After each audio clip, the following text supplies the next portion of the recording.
Pedimos que tú bendigas este tiempo, que nos dé fuerza, Señor, y que podamos compartir la palabra y que caiga en buena tierra, en corazones preparados, dispuestos y listos ya para recibir la instrucción, la palabra para hoy. Bendice nuestras vidas, quita todo impedimento, Señor, de la índole que sea, y trae un renuevo y una fortaleza espiritual a nuestras vidas. Te damos gracias por este tiempo de estudio de tu palabra, bendícelo y que sea tu Espíritu Santo el que nos ilumine y nos hable al corazón. En el nombre bendito de Jesús. Amén. Amén. Vamos a Daniel, capítulo 12, por favor. Daniel, capítulo 12. Vamos a leer los primeros versículos de este maravilloso libro. Libro que hay que leer ahora más que nunca, ¿saben? Más que nunca. Hay que leer las profecías, las visiones que tuvo este hombre. Hay dos personas en el Antiguo Testamento que recibieron revelación sobre los últimos tiempos. Solamente dos. Muchos profetas recibieron revelación para su época o para tiempos cercanos a su época. Pero hay dos profetas que especialmente destacan, dos hombres que especialmente destacan por encima de los demás. Uno es el profeta Daniel. Dice la Biblia que muchas de las cosas que él recibió y muchas de las cosas que él dejó escritas en su libro, él no las entendía. Él por fe las escribía y ahí las dejaba, y el Señor le decía, esto es para el fin de los tiempos, para los últimos días. Y otro hombre que dice literalmente en Génesis 49:1, no lo vamos a leer, pero si lo quieren, recuérdenlo. Génesis 19:1, un hombre que antes de morir llama a todos sus hijos, me refiero al patriarca Jacob, y les dice, acercaos, que os voy a declarar lo que va a pasar en los últimos tiempos. Y esa palabra, los últimos tiempos, aparece también con las mismas palabras en el libro de Daniel. Curiosamente, en esa especie de despedida del patriarca Abraham de sus 12 hijos y también de sus nietos, Manasés y Efraín, no les dijo todo lo que probablemente él había recibido, sino que el Señor, como que a pesar de la revelación que este hombre tenía, no contó todo lo que él sabía. Pero en Daniel tenemos muchísima información acerca de estos tiempos en los cuales nos ha tocado vivir. Y a partir del versículo 1 vamos a comenzar a leer, y dice así la palabra del Señor. ¿Lo tienen, hermanos? Daniel 12:1. Realmente, para entender el capítulo 12 hay que comenzar a leer desde el 10. Son capítulos muy largos, muy profundos, y por cuestiones de tiempo no lo vamos a leer hoy. Pero yo les pediría a ustedes que hoy o a lo largo de esta semana lean tranquilamente los capítulos 10, 11 y 12 del libro de Daniel, para que veáis qué información tan tremenda el Señor nos está dando a través de este hombre. En aquel tiempo se levantará Miguel, el gran príncipe que está de parte de los hijos de tu pueblo. Será tiempo de angustia, cual nunca fue desde que hubo gente hasta entonces. Pero en aquel tiempo será libertado tu pueblo y todos los que se hallen escritos en el libro. Muchos de los que duermen en el polvo de la tierra serán despertados, unos para vida eterna y otros para vergüenza y confusión perpetua. Los entendidos resplandecerán como el resplandor del firmamento, y los que enseñan la justicia a la multitud como las estrellas a perpetua eternidad. Pero tú, Daniel, cierra las palabras y sella el libro hasta el tiempo del fin. Muchos correrán de aquí para allá y la ciencia se aumentará. Y yo, Daniel, miré, y aquí otros dos que estaban en pie, el uno a este lado del río y el otro al otro lado del río. Y me dijo, uno de los varones que estaba vestido de lino, que estaba sobre las aguas del río, ¿cuándo será el fin de estas maravillas? Y oí al varón vestido de lino que estaba sobre las aguas del río, el cual alzó su diestra y su siniestra al cielo, y juró por el que vive por los siglos, que será por tiempo, tiempos y la mitad de un tiempo. Y cuando se acabe la dispersión del poder del pueblo santo, todas estas cosas serán cumplidas. Y yo oí, mas no entendí.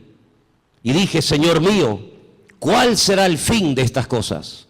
Él respondió, anda, Daniel, pues estas palabras están cerradas y selladas hasta el tiempo del fin. Muchos serán limpios y emblanquecidos y purificados. Los impíos procederán impíamente, y ninguno de los impíos entenderá, pero los entendidos comprenderán. Y desde el tiempo que se ha quitado el continuo sacrificio hasta la abominación desoladora, habrá 1290 días. Bienaventurado el que espere y llegue a 1335 días. Y tú irás hasta el fin y reposarás y te levantarás para recibir tu heredad al fin de los días. ¿Cuántos dicen amén? No es un libro fácil, ¿saben? Es un libro que además hay partes, no todo, estos capítulos no, gracias a Dios, pero hay otros capítulos que están escritos en arameo. Y aunque se escriben las letras igual, las palabras significan cosas diferentes. Por lo tanto, esos capítulos, yo particularmente en arameo sí los puedo leer, pero no los entiendo porque no hablo arameo. Pero estos capítulos 10, 11 y 12 están escritos en hebreo y son muy interesantes porque hay expresiones, hay hebraísmos, hay palabras que tienen una profundidad, un sentido mucho más profundo que lo que a priori se puede entender, se puede ver, ¿no? ¿Por dónde empezamos? Bueno, hermanos, solamente decirles algo. ¿Os dais cuenta cómo está el mundo? En cuestión de días, en cuestión de semanas, el panorama mundial ha cambiado completamente. Profecías que hacían cientos, por no decir miles de años, que han estado ahí como dormidas, están surgiendo las circunstancias, se están dando las situaciones para que así, en un abrir y cerrar de ojos, en cualquier momento, puede iniciar una situación de tal magnitud que ya no hay marcha atrás. De hecho, yo me atrevería a decir esta tarde que estamos en este momento en una situación en la que ya no hay marcha atrás. Naciones que antaño se pelearon, ahora se han unido porque tienen un enemigo en común, y los medios de comunicación ayudan y al mismo tiempo no ayudan. Ayudan porque te dan información del movimiento de tropas, de soldados, situaciones de países, lugares donde hay guerras, muertes, etcétera. Y en cierto sentido, pues gracias a la televisión, a la radio, a la prensa, a internet, pues te enteras de cosas que están ocurriendo a centenares o a miles de kilómetros y estás al día. Pero por otra parte, ellos cuentan su versión. Ellos te cuentan lo que ellos entienden que está ocurriendo. Pero sin embargo, el creyente tiene que tener la sabiduría y la comprensión espiritual para ver mucho más allá y leer e interpretar correctamente lo que está ocurriendo. Hay una profecía que lleva miles de años, vamos a decir entre comillas, dormida, y tiene que ver con la ciudad de Damasco, capital de Siria. Dos profetas, el profeta Isaías y el profeta Jeremías, profetizaron con muchísimo tiempo de antelación que esta capital sería atacada y quedaría prácticamente en ruinas y no quedaría prácticamente recuerdo de ella. No vamos a leer todos los versículos que tengo porque si les digo la verdad, tengo tanto material sobre todo esto que podríamos estar aquí una semana entera sin salir, se lo puedo asegurar. Pero para los que estén tomando nota, y como además esto queda grabado, después ustedes pueden ir a su casa y volver a escuchar el mensaje, Isaías 17:1, Jeremías 49:23, en esa porción está la profecía que va dirigida específicamente a la ciudad de Damasco. La destrucción de esta ciudad, una de las ciudades más antiguas del mundo, junto con, por ejemplo, Jericó y también con la ciudad de Jerusalén y otras. De toda la vida se ha creído que en algún momento Israel atacaría Damasco y la destruiría. De hecho, ha estado en varias ocasiones a punto de destruir Damasco, pero no ha sido así. Son los mismos sirios, peleándose unos contra otros, todos contra todos, los que están destruyendo un país que antaño fue un lugar donde miles y miles de cristianos vivían. Un lugar donde dice la Biblia que el apóstol Pablo se dirigía para perseguir a los cristianos, porque aquello era un reducto, un lugar donde los cristianos se refugiaban. Y dice que mientras iba camino hacia Damasco, la Escritura dice que el Señor le salió en el camino y se le reveló como el camino, la verdad y la vida, como el Mesías. Y fue camino a Damasco que el apóstol Pablo llegó a conocer el Evangelio y al verdadero Mesías. Y fue en la ciudad de Damasco donde fue bautizado. Y fue en la ciudad de Damasco donde lo visitó un hermano, un discípulo llamado Ananías, que dice que oró por él y se le cayeron como escamas de los ojos y pudo entender. Y allí recibe una palabra que marcó su vida. Allí recibe una palabra profética y le dice: mira, el Señor se te ha aparecido en el camino, se te ha revelado, te está liberando. Yo en estos días he estado hablando acerca de varios tipos de ataduras, ataduras espirituales, ataduras físicas, ataduras mentales. El Señor dice: yo te he desatado, yo te rompo toda ligadura de prejuicios, de cultura, de religión, de rechazo a otras naciones, y te libero de tu pueblo y te envío lejos a los gentiles, para que le abras los ojos y para que entiendan lo que tú ya has entendido. Pero también le profetiza los sufrimientos y las torturas y el camino arduo por donde tendrá que pasar hasta llegar a la meta, hasta llegar a la presencia del Señor, ¿verdad?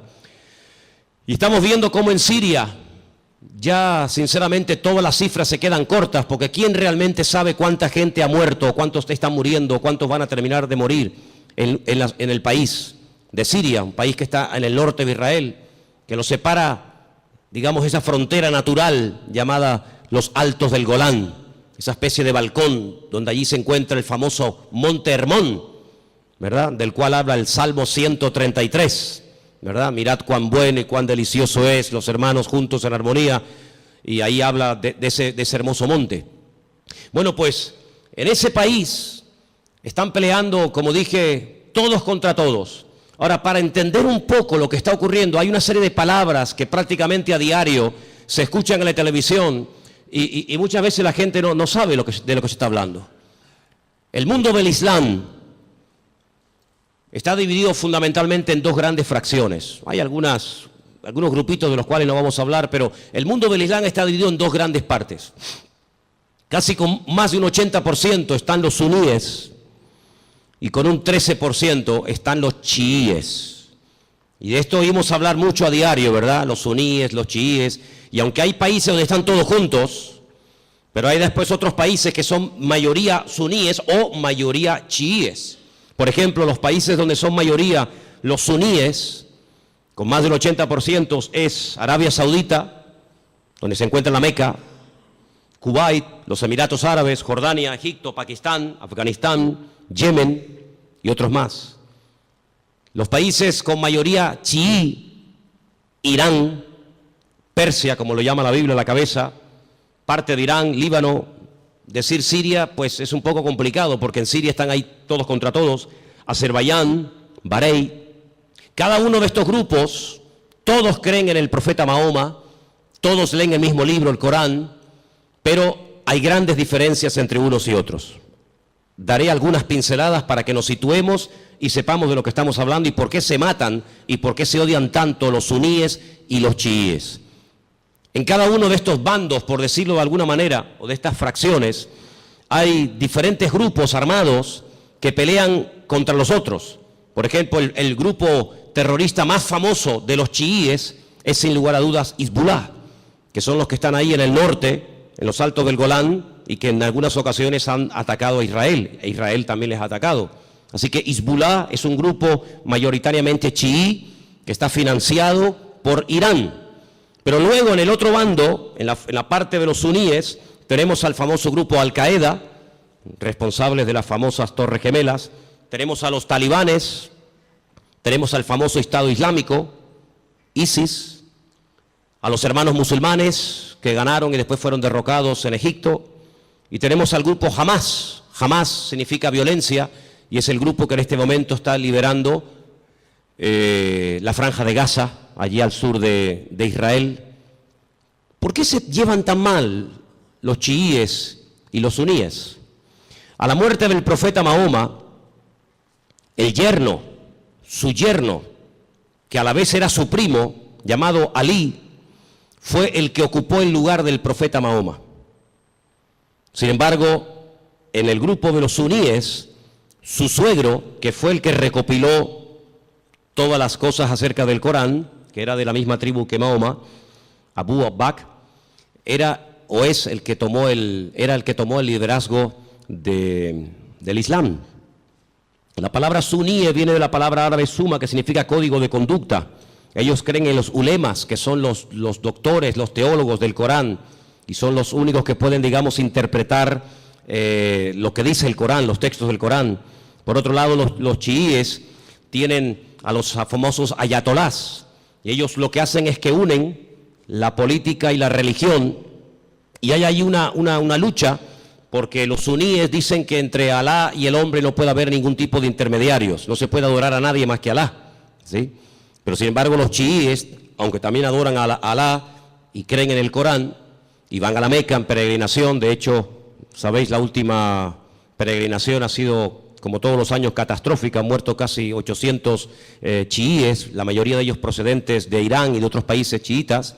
Pues ellos además en sus mezquitas tienen fotografías de sus mártires, entre comillas, de sus santos, y en cierto sentido como casi que los veneran. Así que estos dos bandos están enfrentados los unos contra los otros. Y allí en Siria, por ejemplo, están peleando los chiíes contra los suníes contra los chiíes. Unos son apoyados por unos países, otros son apoyados por otros países. Pero curiosamente nada de lo que ocurre en el mundo ocurre por casualidad. Todo tiene una razón de ser. Los hombres no pueden ir de un lugar a otro si Dios no lo permite.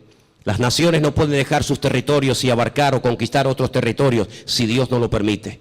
Todos los cambios que está habiendo en la geografía, en la política, en la economía, no es producto de la casualidad ni de la locura de cuatro locos, sino que todo esto es el movimiento que Dios permite que se lleve a cabo para el cumplimiento de las profecías, tanto de Daniel como de Ezequiel y otros grandes varones de Dios, que pronosticaron con cientos y con miles de años de antelación todo lo que iba a ocurrir. Curiosamente, Irán, que no son árabes, no confundan, los iraníes no son árabes, son persas, es el segundo animal, la segunda parte de la figura que vio Daniel en aquel sueño, pues dice que ya se han unido con el gran enemigo del norte, que es Rusia, y ya han comenzado a atacar a los enemigos del presidente de Siria, y ya dentro de pocos días comenzará una invasión por tierra, y ya están allí miles y miles de soldados rusos, armados hasta los dientes, ya están atacando posiciones del famoso Estado Islámico y otros también que no tienen nada que ver con el Estado Islámico. Y mira tú por dónde dos países, uno tremendamente religioso como es Irán, y uno tremendamente ateo, como supuestamente se cree que son los rusos, pues resulta que se han unido porque dice que van a ayudar, fíjate qué bondadosos y qué maravilla, van a ayudar a un país que está lejos de sus fronteras, pero que tienen que ir a echarle una mano porque si no va a ser destruido. Solamente hay 5 ciudades de Siria que en este momento están bajo el dominio del presidente Bashar, el resto del país está prácticamente destruido o tomado por otras fracciones. Y mira tú por dónde. La semana pasada la costa de Siria y la costa de Israel se llenaba de portaaviones chinos, armados hasta los dientes con armas nucleares, con misiles, con bombas, misiles de largo y de corto alcance, capaces de recorrer centenares y miles de kilómetros. Y mira tú por dónde naciones como China, que no tiene nada que ver con Siria, o Rusia, que está allí con sus problemas, y los iraníes, que tienen también sus problemas recién salidos de todo este follón que han tenido, resulta que ahora se están uniendo como amigos porque van a liberar a Siria. Y nos vamos a quedar con esta información. Nos vamos a quedar simplemente con la idea de que van a ayudar a Siria y cuando se arregle la situación en Siria, cada uno se va a retirar a su respectivo país. ¿Y quién paga esas bombas? ¿Quién paga esos gastos? Los muertos que van a caer por ambas partes, las familias, los uniformes, las balas, los cañones, la gasolina, el gasoil, los aviones, los helicópteros. ¿Por qué todo esto? La Biblia nos dice por qué. Porque el Señor en los últimos tiempos lo que hará es que utilizando entre comillas la excusa de que van a ayudar, de que van a liberar a un país amigo o aliado como puede ser Siria, una vez que lo hayan, digamos, calmado la situación, nada les va a impedir que crucen por el norte y por diferentes partes del país rumbo, como dice la Biblia, a la tierra gloriosa. Porque detrás de todo esto no está simplemente cuestiones políticas o económicas, sino fundamentalmente hay una razón: destruir a Dios y destruir al pueblo de Dios. Israel sabe perfectamente que se encuentra en una especie de callejón, no digo sin salida, porque Israel siempre tendrá salida, y la salida no es mirando a Estados Unidos, la salida no es mirando hacia Europa, sino que, como dice la Escritura, Israel en los últimos tiempos se verá totalmente sola y abandonada, como aquella pobre viuda que se fue cargada o se fue contenta con sus hijos, incluso haciendo honor a su nombre, complacida, y viene del extranjero derrotada y solitaria, sin hijos y sin marido, llamada Noemí, y tiene la pobre Ruth que atenderla en los últimos años de su vida. La Biblia nos enseña que estos últimos tiempos recibe un nombre que nos revela, porque los nombres son muy importantes en la Biblia. Yo siempre he dicho que hay una genética, ¿verdad?, que todos llevamos por dentro, que es hereditaria, pero luego, según la Biblia, el nombre tiene un poder espiritual, una influencia tremenda en las personas. Es una especie de código genético espiritual, ¿verdad? Y esta mujer, cuando viene de Jordania, de Moab, dice que ya no se siente complacida y por lo tanto ya no quiere usar más su nombre, sino que le dice a la gente que le llamen Mará, que significa amargada o entristecida, ¿verdad? Y es interesante ver cómo estamos viendo el inicio de lo que la Biblia habla clarísimamente que va a ser una tercera guerra mundial sin precedentes en la historia. De todas las guerras que Israel ha tenido, que han sido ya 7, de todas ha salido más que vencedora. Le han atacado por todas partes, de noche, de día, en plenos días de fiesta importantes. Por todas partes, de todas y cada una de las guerras que Israel ha tenido hasta el día de hoy, de todas ha salido victorioso. De esta guerra que está a punto de producirse en cuestión de días, semanas o meses, la única forma de salir con vida es que venga el Mesías en persona y les ayude. Esta guerra es una guerra que jamás se ha visto. Hemos leído en esta tarde en el capítulo 12 de Daniel que hay una especie de protección sobrenatural tipificada o representada en un soldado espiritual, en un arcángel llamado Miguel, que aparece en varias ocasiones en distintas partes de la Biblia. Solamente hay 2 ángeles en la Biblia, solamente 2 ángeles en la Biblia, que la Biblia nos revela su nombre, Gabriel y Miguel. La Escritura dice que Josué, antes de entrar a tomar posesión de la tierra, vio a un varón, y la descripción que nos da el libro de Josué se asemeja mucho a la descripción que nos da Daniel en el capítulo 12, y nos da a entender de que este arcángel tremendamente poderoso llamado Mijael, que significa quien como Dios, Mijael, pues es una protección espiritual que Dios le ha asignado a este pueblo. En algún momento puntual, solamente Dios sabe cuándo, este arcángel, este varón de Dios tremendamente poderoso, que contendió con Satanás por el cuerpo de Moisés, dice el libro de Judas, será quitado, será desplazado, y entonces dice que será un tiempo de angustia cual nunca hubo gente, y más que gente, la palabra es naciones. Desde que hay naciones sobre la faz de la tierra, dice la Biblia que nunca el hombre habrá visto una guerra de tal magnitud, con tanta cantidad de soldados, de armamento y de tropas como esta última. Vamos a leer dentro de unos momentos algunos textos de la Biblia, pero es impresionante los datos que la Biblia te da antes de que comience la guerra. Aún no ha comenzado, aún no existía el siglo XX, o el siglo XXI, cuando todo esto se escribió, y los profetas, por revelación del Señor, recibieron los datos concretos y específicos sobre esta guerra. Por ejemplo, nos dice que llegarán a intervenir más de 200 millones de soldados. Jamás ha habido ninguna guerra con tantos millones de soldados. 200 millones de soldados. Esta guerra se describe de una forma tremenda, con unos detalles que te quedas con la boca abierta en 3 capítulos de la Biblia. Creo que sois capaces de recordar estas cifras. Ezequiel 38 y 39 y Zacarías capítulo 14. Ahí tenéis toda la información acerca de esta tremenda batalla que empezará por el norte, capitaneada y dirigida nada más y nada menos que por Rusia. En el capítulo 38 del libro de Ezequiel nos dice algunas cosas muy interesantes sobre este tiempo final. Y voy a leer algunos versículos para que veáis qué importancia le da el Señor a que el pueblo de Dios no esté en la ignorancia.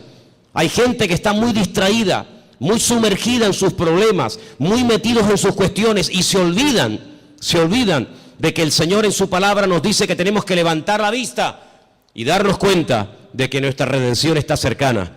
Ezequiel 38 dice, versículo 1, vino palabra del Señor diciendo, hijo de hombre, pon tu rostro contra Gog. Gog es el nombre, digamos, simbólico, no es que se llame así, de una región que la Biblia lo llama Magot, que está en todo lo que sería todo el territorio que ocupa Rusia actualmente.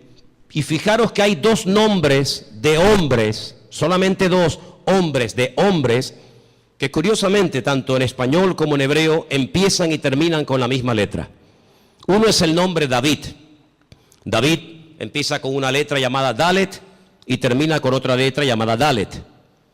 Y esto nos habla acerca de que David era un hombre que cuando lo conocías así era. No es que lo vas conociendo y es completamente diferente. Es un hombre que no tiene dos caras, no tiene dos personalidades, no tiene doblez en su carácter. David era así. Por eso esa letra que empieza y esa letra que termina es la misma, como diciendo que David es un hombre que es lo que ves, no hay más. Curiosamente, en un acto de imitación sin precedentes en la historia, a este líder político se le pone un nombre simbólico cuya letra empieza por la G o la Gimel en hebreo y con la misma letra termina la G o la Gimel, God, como diciendo que lo que ves es lo que hay. En David era lo positivo. Si ves que es un hombre espiritual, es que es espiritual. Si ves que es un hombre valiente, es que es valiente. No es que dé impresión de valiente y luego es un cobarde. No es que es un hombre aparentemente espiritual y luego es un carnal. No. Bueno, pues en God, en este personaje que nosotros lo conocemos más famoso como el nombre del famoso anticristo, si tú lo ves así, así es como es. Es malo, es apoyado por el diablo, etcétera, etcétera. Y dice aquí, así ha dicho el Señor, he aquí yo estoy contra ti, oh God, príncipe soberano de Mesec y Tubal. Estos son hijos de Noé. Te quebrantaré, pondré garfios en tus quijadas y te sacaré a ti y a todo tu ejército, caballos, jinetes, en todo equipados, gran multitud de paveses, escudos, teniendo todos ellos espada. Y ahora menciona una coalición, no están todos nombrados, una pequeña coalición de naciones que se van a unir. Y menciona Persia, y ya hemos dicho que Persia, ¿quién es? Ok, es Irán. Cus, tenemos Etiopía, tenemos Libia, con otros nombres, todos ellos con escudo, con yelmo, Gomer, sus tropas, la casa de Togarma, los confines del norte, sus tropas. Prepárate, apercíbete tú y toda tu multitud que se ha reunido a ti, y sé tú su guardia. Pero si leemos un poquito más adelante, versículo 15, vendrás de tu lugar de las regiones del norte, y tú y muchos pueblos contigo. Fíjate, todos ellos a caballo, gran multitud, poderoso ejército. Subirás contra mi pueblo Israel. Sí, es inevitable que este hombre ataque a Israel, es inevitable. Bueno, pero es que van a ir a Siria. La noticia no dice nada de Israel. Las noticias no, pero la Biblia sí. Y las noticias no pueden saber la información que tú y yo tenemos en esta tarde. Mañana Telecinco no puede decir, le presentarían una denuncia, dirían, esta gente está loca. Mañana no vamos a ver en Telecinco, en Antena 3, que Rusia pretende apoderarse de los altos del Golán con la intención de atacar Israel. Me dice, pues ustedes están locos. No. Las noticias no te lo van a decir, te lo estoy diciendo yo, te lo está diciendo el Señor a través de mi boca. Subirás contra mi pueblo Israel como nublado para cubrir la tierra y será al cabo de los días, al final de los tiempos, en estos tiempos. ¿Y qué dice aquí? Y te traeré sobre mi tierra. No es que a Putin se le ocurre la genial idea de decir, bueno, vamos a Siria y ya que estamos a un tiro de piedra, saltamos los altos del Golán y desde los altos del Golán vemos todo Israel abajo y la machacamos. Total, que son 300 kilómetros de largo para un imperio, para una potencia militar como Rusia, que con una bomba hace así y borra de la faz de la tierra a 10 millones de personas, porque eso es lo que puede tener Israel en este momento, si es que llega ahora mismo a 10 millones de personas viviendo allí. ¿Qué puede impedir? Pero no es él el que lo decide, es Dios el que le dice a God, ven a mi tierra, ven. Y entonces dice, para que las naciones me conozcan, cuando sea santificado en ti, oh God, delante de tus ojos. Así dice el Señor, ¿no eres tú aquel de quien hablé yo en tiempos pasados por mis siervos los profetas de Israel, los cuales profetizaron en aquellos tiempos que yo te había de traer sobre ellos? Israel sabe perfectamente que Rusia les va a atacar en cualquier momento. Ya lo hicieron hace poco allí en Ucrania, en el país de nuestro hermano. No se cortan un pelo, no tienen ningún problema, tienen afán de expansión. Quieren recuperar lo perdido e incluso lo que nunca fue de ellos.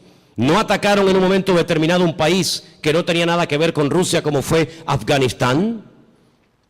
La Biblia profetiza que Rusia va a atacar en los últimos tiempos a Israel. En aquel tiempo, cuando venga God contra la tierra de Israel, dice el Señor, subirá mi ira y mi enojo. Tremendo. Pero vamos al capítulo 39. He aquí yo estoy contra ti, oh God, príncipe soberano de Mesed y Tubal. Te quebrantaré y te conduciré y te haré subir de las partes del norte y te traeré sobre los montes de Israel. Otra vez. Te sacaré tu arco de tu mano izquierda y te derribaré tus saetas en tu mano. Sobre los montes de Israel, ahora viene la palabra tremenda. Sí, es verdad, Rusia atacará a Israel, pero sobre los montes de Israel caerás tú y todas tus tropas, y los pueblos que fueron contigo, y aves de rapiña de toda especie, las fieras del campo, le he dado por comida. Sobre la faz del campo caerás, porque yo he hablado, dice el Señor. Impresionante, ¿eh? Enviaré fuego sobre Magog, sobre los que moran con seguridad en las costas, y sabrán que yo soy el Señor. Y haré notorio mi santo nombre en medio de mi pueblo Israel, y nunca más dejaré profanar mi santo nombre. Y sabrán las naciones que yo soy el Eterno, el Santo de Israel. He aquí viene y se cumplirá, dice el Señor, este es el día en el cual yo he hablado. Los moradores de la ciudad de Israel saldrán y encenderán y quemarán armas, escudos, paveses, arcos, saetas, dardos de mano y de lanzas, y los quemarán en el fuego por 7 años. Durante 7 años tendrán combustible, tendrán armamento de todo lo que abandonaron estas tropas tremendas. No traerán leña del campo ni cortarán de los árboles, sino quemarán las armas en el fuego y despojarán a sus despojadores y robarán a los que les robaron, dice el Señor. En aquel tiempo, qué tremendo. En aquel tiempo, yo daré a God lugar para sepultura allí en Israel. Allí va a ser enterrado este personaje que lo llamamos el anticristo, que Ezequiel lo llama God. Allí va a ser enterrado, y después le voy a decir cómo el Señor es tan misericordioso que permite que el anticristo o God, ¿por qué el Señor permite a un personaje tan ruin y tan malo que sea enterrado en Israel y no despedazado, comido por las fieras? Vais a ver qué misericordioso es el Señor. En aquel tiempo yo daré a God lugar para sepultura allí en Israel, en el valle de los que pasan al oriente del mar, obstruirá el paso a los transeúntes, pues allí enterrarán a God y a toda su multitud, y lo llamarán el valle de Hamón God, que significa la multitud de God. La casa de Israel los estará enterrando por 7 meses. ¡Qué matanza, hermanos! 7 meses enterrando cadáveres. Impresionante, ¿eh? Versículo 13. Los enterrará todo el pueblo de la tierra, y será para ellos célebre el día en el que yo sea glorificado, dice el Señor. Tomarán hombres a jornal que vayan por el país con los que viajen para enterrar a los que queden sobre la faz de la tierra, a fin de limpiarla, y al cabo de 7 meses harán el reconocimiento. Pasarán los que irán por el país, y el que vea los huesos de algún hombre pondrá junto a ellos una señal, hasta que los entierren los sepultureros en el valle de Hamón God. Versículo 21, pondré mi gloria entre las naciones y todas las naciones verán el juicio, mi juicio que habré hecho y mi mano sobre ellos. Es increíble, ¿no? Como el profeta Ezequiel pudo describir con una exactitud tremenda cuánto tiempo estarán enterrando cadáveres, cuántos años quemando armamento al fuego. ¿Quién es este hombre God? Si ustedes estudian los nombres de los hijos de Noé, porque de ahí arranca todo, una de las cosas que tenemos que tener bien claro es que el futuro está escrito, está codificado en el pasado. Todo está escrito en el Génesis. Y para poder comprender lo que va a pasar en el futuro, hay que saber lo que pasó en el pasado. 3 hijos tuvo Noé: Sem, Can y Jafet. Cuando Noé sale del arca, planta una viña, dice la palabra de Dios que se emborrachó, perdió el control, se emborrachó, quedó desnudo en medio de su tienda. Y uno de sus hijos, Can, dice el texto hebreo, que se rió, se burló de su padre, no lo cubrió, no lo tapó, lo humilló, se lo contó a sus hermanos, incluso hasta intentó propasarse con su propio hermano, con su propio padre. Sus 2 hermanos fueron de espalda caminando y taparon a su padre. Fíjate qué misericordioso es el Señor, que este personaje que es descendiente de Jafet, no de Can, no de Sem, sino de Jafet, por haber cubierto a su padre, él será cubierto con tierra en los últimos tiempos, en la tierra de Israel. El refrán dice, midá keneged midá, lo que siembras es lo que cosechas, medida por medida. ¿Por qué esperó el pueblo de Israel por María? Al fin y al cabo era una, el resto era tanta gente, 2 millones de personas. ¿Por qué esperó todo el pueblo por María? Porque María, cuando Moisés era pequeño, esperó a ver cuál era el futuro de su hermano Moisés, y no se fue hasta que la hija del faraón lo adoptó y se lo llevó al palacio. Y por ese acto de esperar, de preocuparse por el futuro de su hermanito, que en aquel tiempo era un bebé de 3 mesitos, por ese acto de misericordia y de amor y de interés, años más tarde, el pueblo la espera a ella. Y siempre es así. De ahí que Pablo diga a los Gálatas, si queréis cosechar, tenéis que sembrar, pero sembrar abundantemente para poder cosechar abundantemente. Así que este personaje está a punto de aparecer. Este famoso anticristo está a punto de aparecer, pero ya lo hemos dicho en muchas ocasiones, que en los últimos tiempos habrá una influencia de una institución religiosa que describe perfectamente el libro del Apocalipsis, que dice cómo se visten, dónde están, cómo hablan, cómo no hablan, etcétera, etcétera. Es increíble el impacto que en tan poco tiempo ha producido el Papa Francisco. Es increíble, ¿no? En tan poco tiempo le ha caído bien a todo el mundo. No hay nadie que diga nada malo de Francisco. Fue a Israel y a los judíos, a los rabinos les cayó bien. Incluso llegó a ir al muro de los lamentos y puso su petición entre las rendijas del muro. Después se fue con Abu Hamas, el presidente de la autoridad palestina, y le cayó estupendamente y casi se hicieron amigos y rezaron juntos mirando hacia la Meca. Se fue a Turquía y en la famosa mezquita de Turquía, orando hacia la Meca, le cayó de maravilla a los musulmanes. A todo el mundo le cae bien, a los artistas, incluso a los ateos. Recientemente escuchaba a un político ateo que decía, me cae muy bien este hombre, aunque yo no soy creyente ni creo en Dios, pero me cae muy bien este hombre. Dieron la vuelta al mundo en cuestión de minutos las declaraciones que hizo en un avión mientras viajaba, cuando le preguntaron por los homosexuales, por los gays, y él dijo, ¿quién soy yo? ¿Quién soy yo para juzgar a los gays? Y todo el mundo comenzó a decir, la iglesia está cambiando. Qué diferente, la postura de este Papa en comparación con los otros 2 que eran tan intransigentes y tan radicales. ¿Quién soy yo para juzgar? No pasó mucho tiempo y ya hizo juicio sobre uno de sus trabajadores.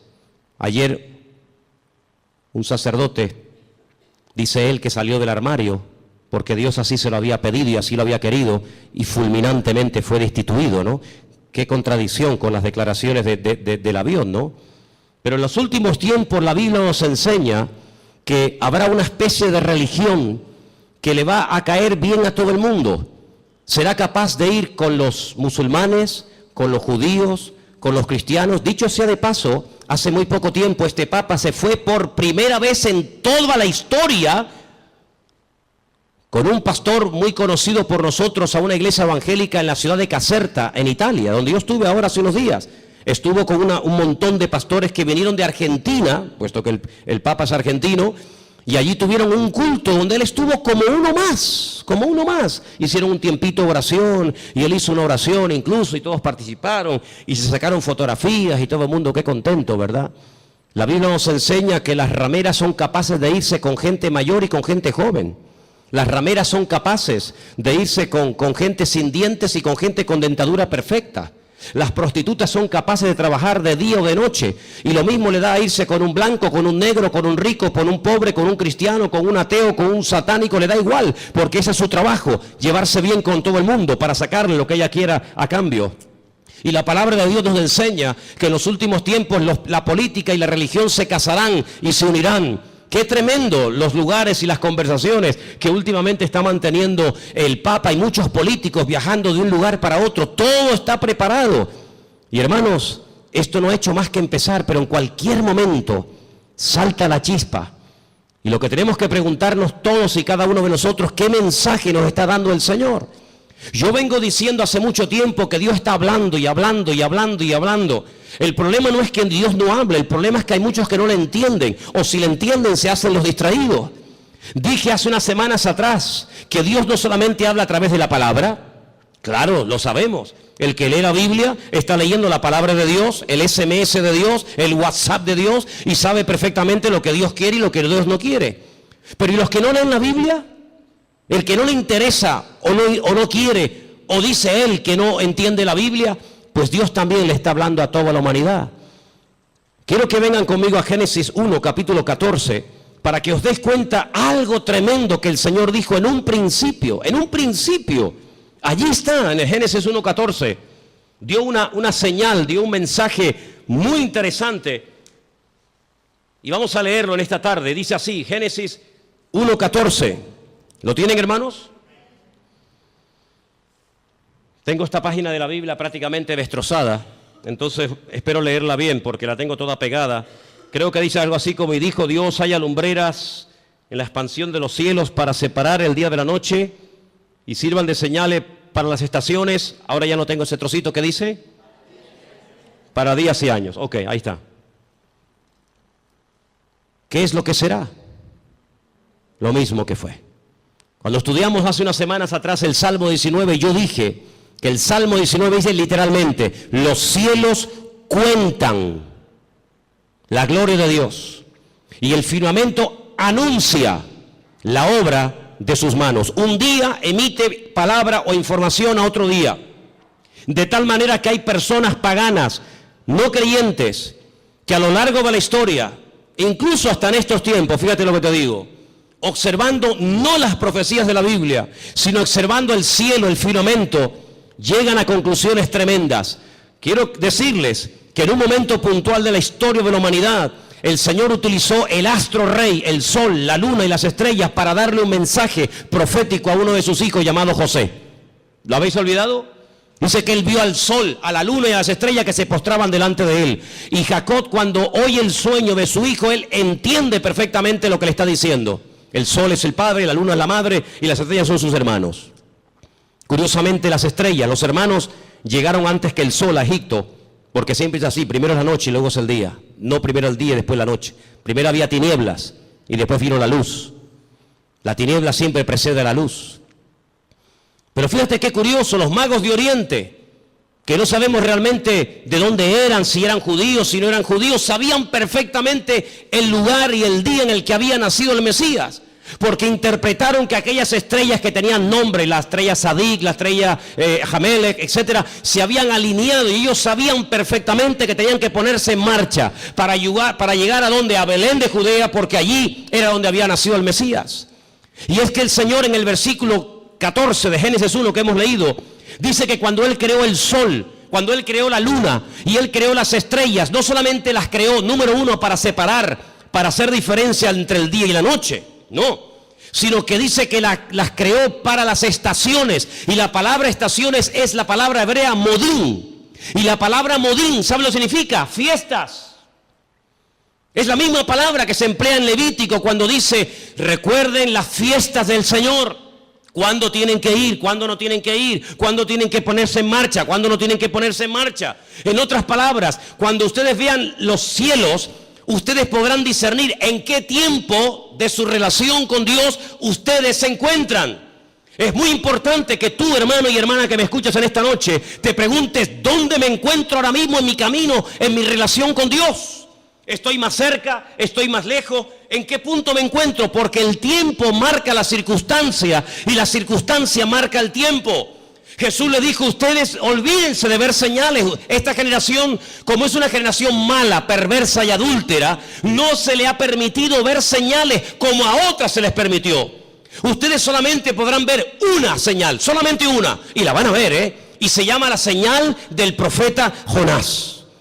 ¿En qué consistía? Bueno, le está diciendo, así como Jonás estuvo en el vientre del pez 3 días y 3 noches, así estaré yo, el Hijo del Hombre, en el vientre de la tierra 3 días y 3 noches. Esa señal era la señal de la generación de Jesús. Pero sin embargo, Noé no esperaba esa señal. Porque ¿cuál era la señal de Noé? El diluvio. Pero ¿cuál era la señal de Salomón? La construcción del templo. Y cada generación, cada tiempo tiene una circunstancia, una señal, y cada señal identifica el tiempo. Por eso podemos saber ahora mismo en qué tiempo, en qué lugar, en qué punto del camino yo me encuentro en mi relación con Dios por lo que estoy viendo. Porque repito, la señal, la circunstancia política, social, económica, espiritual, etcétera, etcétera, marca el tiempo en el que yo estoy viviendo. Yo no puedo ver, no puedo orar para ver el nacimiento del Mesías porque Él ya nació, no es la señal de mi tiempo. Yo no puedo esperar, aunque ore, ayune 40 días, tome autoridad y reprenda y declare. Yo no puedo ver al profeta Jonás siendo vomitado en una playa para ir a predicar a los ninivitas. No, porque no es la señal de mi tiempo. Pero ¿cuáles son las señales de nuestro tiempo? Pues algunas de las que les estoy diciendo esta noche. Como Rusia, Persia, las naciones árabes, Europa y el mundo entero le darán la espalda a Israel.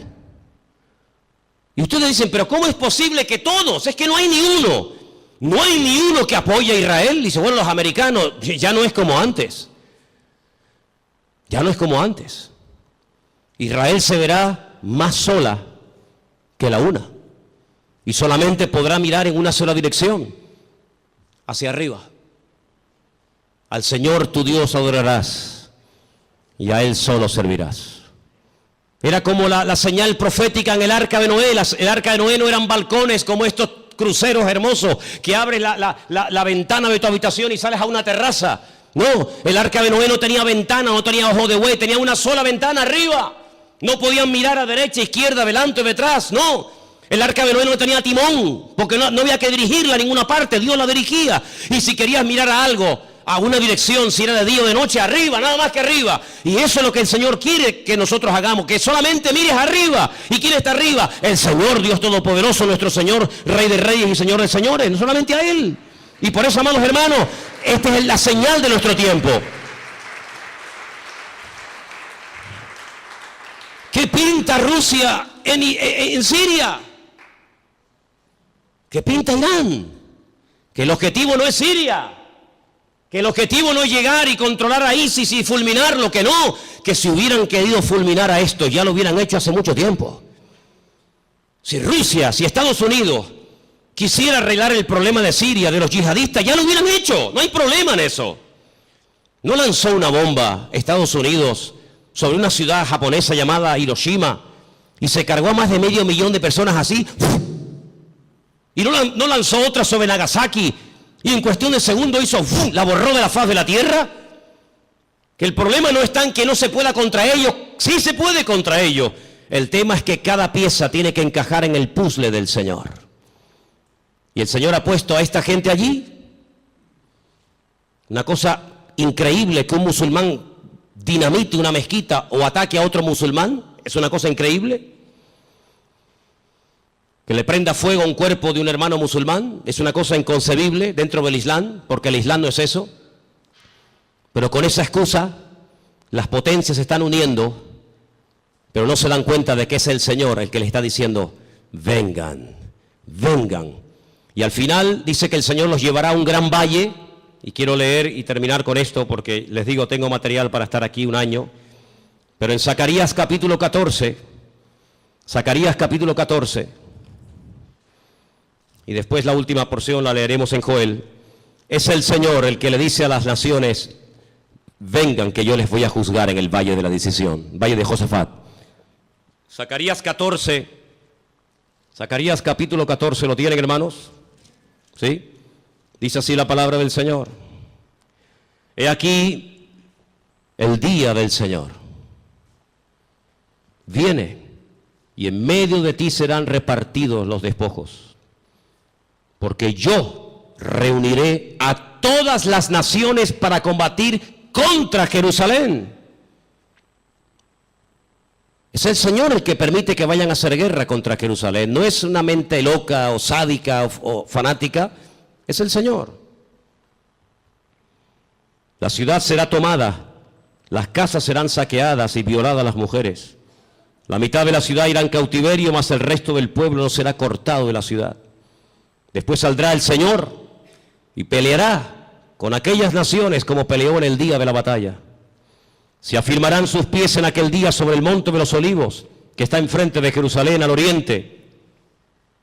Y el monte de los olivos se partirá por en medio hacia la tierra del oriente y hacia el occidente, haciendo un valle muy grande, y la mitad del monte se apartará hacia el norte y la otra mitad hacia el sur. Seguimos un poquito más adelante, versículo 6. Acontecerá que en ese día no habrá luz clara ni oscura. Volvemos al Génesis. Será un día el cual es conocido por el Señor, que no será ni de día ni de noche. Eso es lo que no nos entra en la cabeza. Pero sucederá que al caer la tarde habrá luz. Acontecerá también en aquel día que saldrán de Jerusalén aguas vivas, la mitad de ellas hacia el mar oriental y la otra mitad hacia el mar occidental, en verano y en invierno.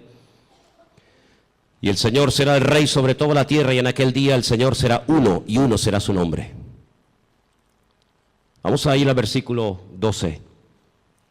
Esto nunca ha pasado en ninguna guerra bíblica. Esta será la plaga con la que herirá el Señor a todos los pueblos que pelearon contra Jerusalén. La carne de ellos se corromperá estando ellos sobre sus pies. No es que cuando te pegan un tiro, te meten una puñalada, te duele y te caes poco a poco al suelo. No va a pasar así. Va a ser algo fulminante. La carne de ellos se consumirá estando sobre sus pies. Se consumirán en las cuencas sus ojos, y la lengua se les deshará en la boca. Y acontecerá en aquel día que habrá entre ellos gran pánico, enviado de parte del Señor, y trabará cada uno en su mano a su compañero, y levantará su mano contra la mano de su compañero. Se matarán unos a otros. Algo milagroso. Sigo más adelante, versículo 15. Así también será la plaga de los caballos, de los mulos, de los camellos, de los asnos y de todas las bestias que estuvieren en aquellos campamentos. Todos los que sobrevivieren de las naciones que vinieron contra Jerusalén subirán de año en año para adorar al Rey, al Señor de los ejércitos, y a celebrar la fiesta de los tabernáculos. Y pueden seguir leyendo para que veáis qué cosas tan interesantes se dicen ahí.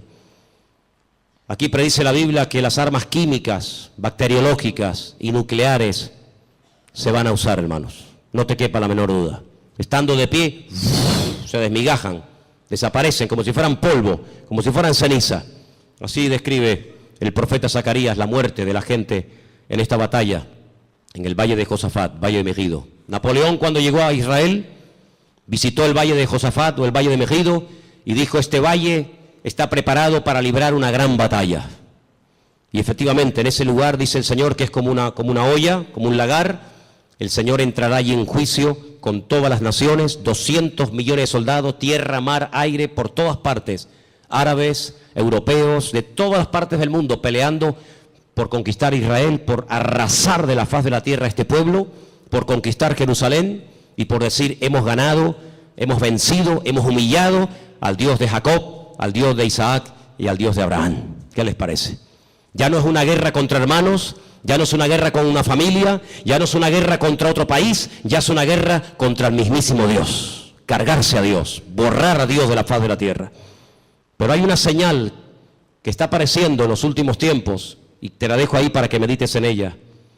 Y dice la Biblia literalmente lo siguiente: el sol se convertirá en tinieblas y la luna en sangre antes de que venga el gran día y espantoso del Señor. Qué curioso, ¿no? Hasta Dios hablando a través de los eclipses, a través de las famosas lunas de sangre, que curiosamente tanto el año pasado, 2014, como este año 2015, siempre han aparecido coincidiendo o con Pesaj, la Pascua, o con la fiesta de los tabernáculos. Qué curioso, el año pasado y este año otra vez volvió a aparecer una cuarta luna roja en el día de Pesaj o de Pascua, y recientemente, hace unos días, en la fiesta de los tabernáculos. Dios hablando, porque un día emite palabra, otro día, los cielos cuentan la gloria del Señor. Lo que puedo decir con todo esto es que nos queda poco tiempo. La humanidad va a entrar en un callejón sin salida, pero dice la Biblia que tenemos que velar, tenemos que orar, buscar del Señor más que nunca, no perder el tiempo. No dejes que el enemigo te robe la paz, ni dentro de tu casa ni fuera de tu casa. No dejes que el enemigo arrebate la bendición que tanto le costó al Señor ganar en la cruz por ti y por mí. Así que en esta tarde es tiempo de acercarnos al Señor, es tiempo de decirle: Señor, recompón mi vida, restaura. Hay voces por aquí, voces por allá, el mundo se está cayendo a pedazos, la ciencia aumentará, la gente corre de un lado para otro, gente de oriente a occidente, de aquí para allá. Pero todo esto es la señal de que pronto te corre de un lado para otro, gente de oriente a occidente, de aquí para allá. Pero todo esto es la señal de que pronto viene el Señor a buscar a su pueblo. ¿Cuántos dicen amén? Cierra tus ojos, hermano. Cierra tus ojos. Lee tranquilamente hoy en casa Ezequiel 38, Ezequiel 39, el libro de Joel, las cartas de Pablo, el libro de Apocalipsis, el libro de Daniel, y te vas a dar cuenta de que el Señor está hablando por todas partes, para que despertemos del sueño, para que nos demos cuenta de que el tiempo se acorta.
Y que no hay tiempo que perder. Señor, en esta tarde nos vamos a acercar ahora a tu mesa con acción de gracias. Queremos participar con gratitud, reconociendo tu soberanía, reconociendo tu autoridad. Nos ponemos bajo tu cobertura, Señor. Nos ponemos, Señor, en tus manos. Pedimos que bendigas este pan, este vino, símbolos de tu muerte, de tu victoria, de tu resurrección, de tu venida. Y que en esta tarde lo hagamos, como dice la palabra del Señor, dignamente, valorando cada cosa que tú has hecho por nosotros, Padre. Bendice este tiempo y que podamos salir esta tarde de este lugar renovados, bendecidos y fortalecidos. Abre nuestros ojos para que podamos ver todo lo que está ocurriendo, cómo las profecías se están cumpliendo de una forma tremenda. En el nombre bendito de Jesús. Amén, amén. Vamos a ponernos de pie, por favor.